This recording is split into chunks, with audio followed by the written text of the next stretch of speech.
Good afternoon, everyone. I hope you find as much energy in this room as what I feel from the mentors, from the panel, and most importantly from this cohort. It's a rare privilege to be able to work in a sector that actually is working to make this kind of an impact. And I think we should be inspired on the 10th anniversary to set a goal of reaching for 1 billion people. I think that's doable with the kind of energy we feel from our cohort. So I am a wayward Canadian who's working in Guatemala. My enterprise is ubiquitous lighting for a better world. Our approach is energizing lives, hope, and opportunity through clean energy savings with a focus in Central America. And I will explain through the story how I came to be a wayward Canadian in Central America. We're going to make and measure disposable income from clean energy savings for the BOP. Now, this session was set up really nicely. The products exist, and you were able to tell Joseph those benefits, and I think that's really important. The question is, how do you get them to the people? Is this a classic bricks and mortar type story? I'd like to tell you a little bit of a different story. You've seen the numbers. 20% in Central America are non-grid, and they're unlikely to be connected. These countries struggle right now with that level of infrastructure to extend the grid to a very dispersed population, typically rural in small centers. And in Central America, most of that energy is generated with bunker oil in thermal plants. So with few exceptions, it's not really a great scalable model, the current one. With that equates to 7.8 million persons, 5.7 million alone in Guatemala and Honduras. In the case of their countries, they're actually typically using candles. And that consumption burns through $10 or about 10% of people's incomes. So the wayward Canadian story, the slide in the bottom is actually, her name is Iris, and it was a family that I started a small business with her father. He actually is on my team, and you'll see his photo a little later. The photo on the left is actually by candlelight. The photo on the right is her studying by an LED light. I was privileged to serve as a CUSO international volunteer in Honduras, and it struck me as being the only foreigner in this community. It was really hard to watch Iris and her two sisters do homework by candlelight. So I looked for an alternative. It started off with me smuggling in a few garden variety solar lights like you might have around your houses, seeing the potential, and then diving in to actually investigate how could this really meet people's real need. So let's look a little further at an upset opportunity that uses a different channel. Okay, this session is really framed around that aspect. How can we move this through a slightly different channel? If I can get my clicker to click. There we go. Clean energy products exist. $10 a month. Here's an example of a unit, 3 levels of lighting that replaces a candle for less than about 2.5 months of their current expenses in candles. So that suggests there's a bit of an upset here, isn't it? People don't have the outright cash means to purchase it. We're talking about a $20 item, $20 to $25 item for this particular unit. The distribution and support is not really there. It's really tough to push through this market. And in particular, if you have to engage things like a microfinance institution, it's a tough sell, isn't it, right? I think Joseph's got a great model where he sits. I'm looking for the way that we can simply service the existing market without a lot of extra effort. So those products exist, they're just beyond their reach, and we need a system to get those without those complicated arrangements. So $120 a year at $10 a month. How about this? Can we turn a recurring stream of expenses for energy into the opportunity for them to pay for them without a complex financing type arrangement? So the products exist, can we just simply pay for them? And thankfully, I think a solution exists. We think there's 2 key challenges to reach this market. One is affordability. Anything we do that adds an overhead, you saw the margins on Joseph's slides, and mine are going to look very similar because we work with very similar products. So we source our products. We're not a manufacturer. We're product agnostic, basically. We look at the experience of others in, say, the African market, Lighting Africa, which will give lab test results. I have some guarantee that LEDs aren't going to fade out after 3 or 4 weeks. I have a guarantee that the product is actually water resistant and not just splash resistant, basically. And then we do in-depth trials in our market. We put multiple products in someone's home, and we ask them to self-select. We'll give people a product for 4 months, or sorry, for 4 weeks, and then at the end of 3.5, we'll actually say, so, okay, we're going to change the model. We'd like to do a trial a little bit further in other households. Tell us which one you'd like to keep. They know the price points, and they nicely self-select. So we get really great feedback. So affordability is key, but it only works if they're accessible. And you've heard us all wrestling with how do we penetrate into those markets. More importantly, how do we serve a need? If I told you you're not going to have light and you're going to spend 10% of your income every night, that's a pretty compelling argument for a whole bunch of reasons to simply put that investment somewhere else. Why isn't the product available? So we're looking at a network delivery model similar to Joseph's, but through a different chain. We want to eliminate or lower those purchase barriers and have the lowest possible transaction costs. So $120, that's not a happy chapter. $300 over 3 years is really a bad story.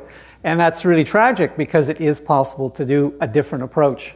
So we're looking at affordability and access to clean energy, high quality lighting products that scale to the full depth of the BOP.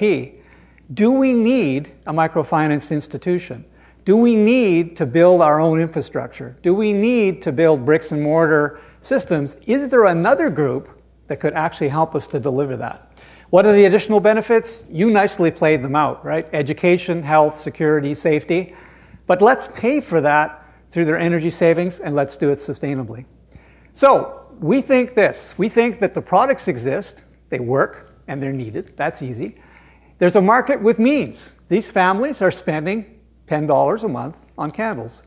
Limited competition. There's been low market spoilage in Central America because very few people have been in that space to bring out Chinese products and others that may or may not be a good fit in that market and may not be reliable.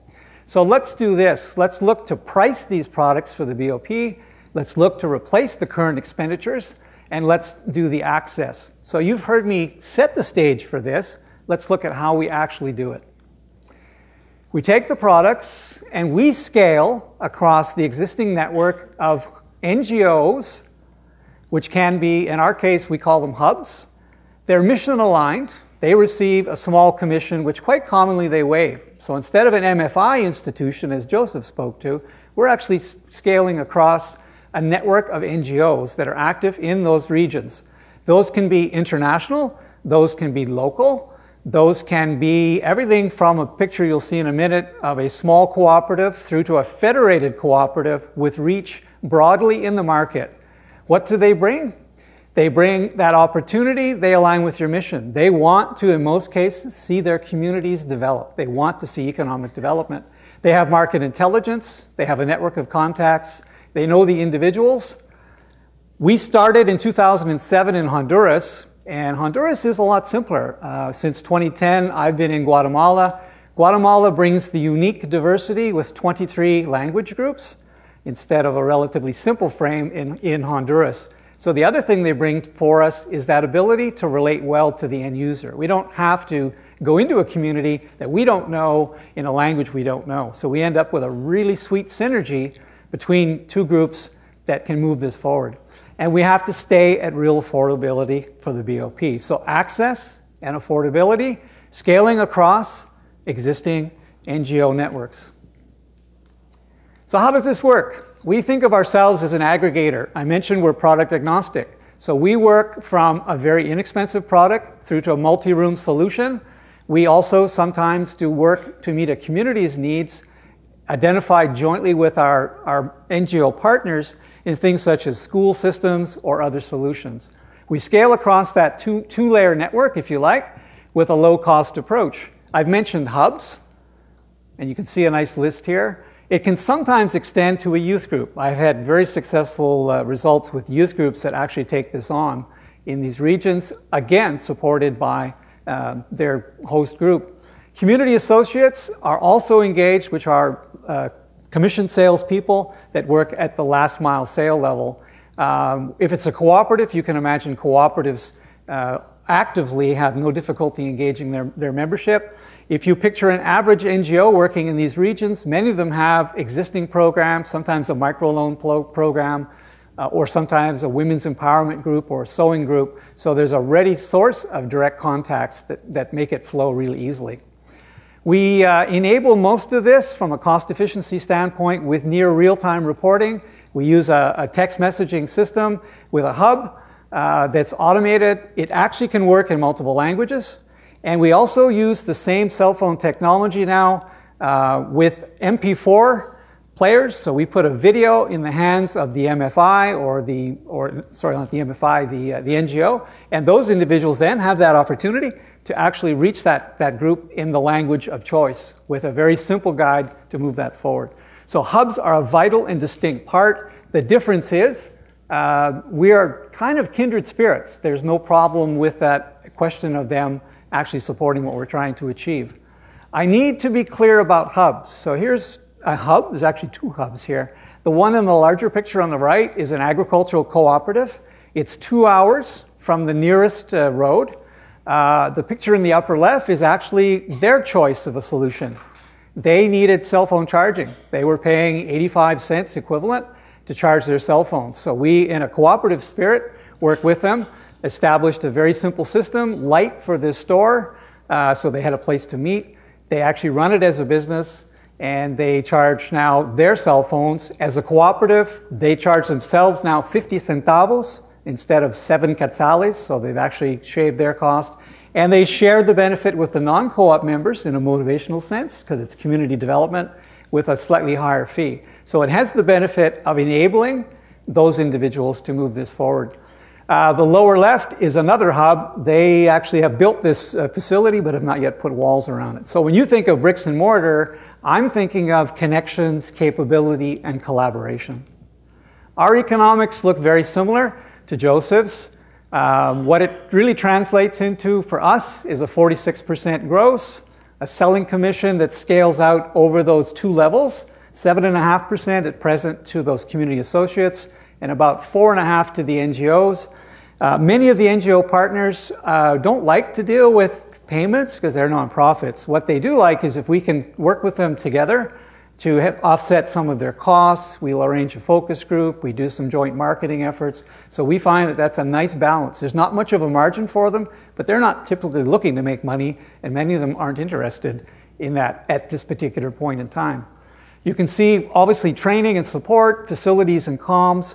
It leaves us with a net income of 5%.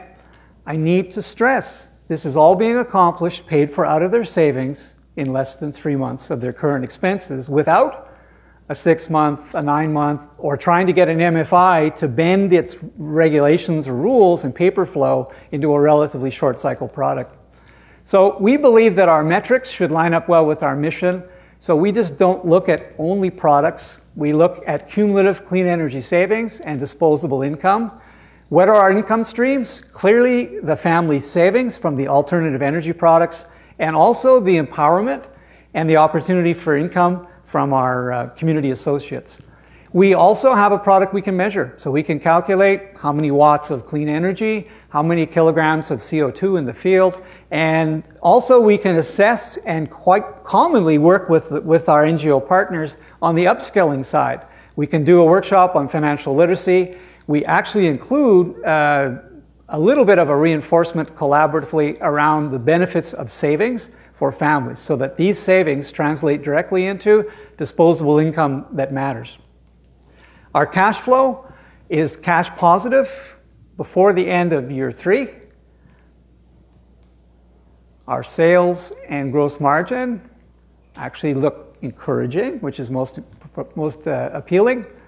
A couple of quick summary numbers. We are cash flow positive, as I said, at the end of year 3, or in between year 2 and year 3, and you can see the commission payments, etc., in this graph as well.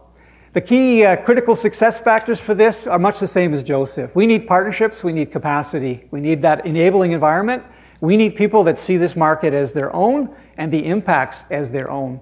We need solution awareness, and we obviously need to keep creating and using the best technology, and that's part of our role. So let's take a real quick review. Is it affordable?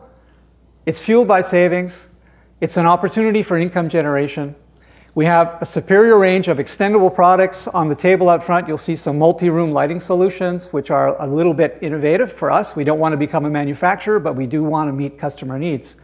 It's safe quality lighting. It's scalable in the sense that we've been able to work. And with a collaborative distribution and a network, we can keep these products affordable and accessible, energizing lives, hope, and opportunity in Central America. And I will just put up a slide, and I'll leave it there. Thank you.